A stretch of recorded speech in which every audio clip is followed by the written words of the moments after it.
Марилис эгчээ миний асуулт болохоор хоёр эрстэй сэлэмтэй холбоотой юм.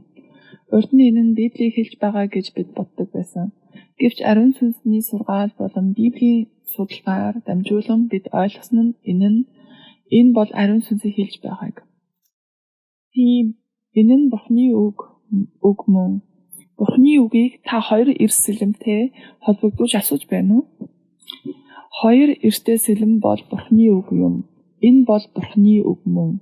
Энэ нь нэг үзэгдэл байж болно. Бурхан үзэгдлээр дамжуулан ярьдаг. Энэ нь мөн Бурхны үг юм. Бурхан бас зүүдээр дамжуулан ярих нь бий. Энэ нь бас Бурхны үг юм. Энэ бол хоёр эрст сэлэм юм. Иш үзүүлгийн өгч бас ажил.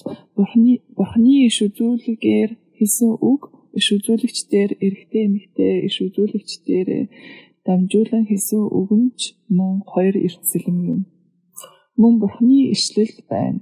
Хэрв Бурхан өөрийгөө ишлэх юм бол хэрв тэр өөрийн итгэгч нарынхаа амаар дамжуулан тэгтээ номлогч бай, иш үзүүлэгч бай, ер нь хинч байсан хамаагүй тухайн хүнээр дамжуулан ярих юм бол энэ нь Бурхны үг юм.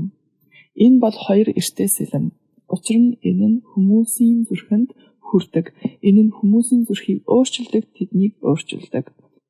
Хэрв анх удаа сүм рүү ирсэн нэг хүн байгаа тэгээд тэр хүн рүү Бурхан ярвал тэр хүн уйлдаг. Тэр хүн уйлж байгаа нь Бурхан энэ зүрхэнд Бурхны үг болох энэ хоёр эрт сэлмээ зүрхэнд нь нэгт хүрсэн гэсэн үг юм. Эзний үг буюу Бурхны үг нь мөн номлол сургаалаар дамжин ирдэг нь ч бас хоёр эрт сэлэм юм. Учир нь энэ нь хүний сэтгэл рүү, хүний сэтгэлийн хамгийн гүн рүү нэгт шингэж түүнийг уйлахад хүргэдэг. Тэгээд тэр хүн Бурхан руу дахин эргэдэг.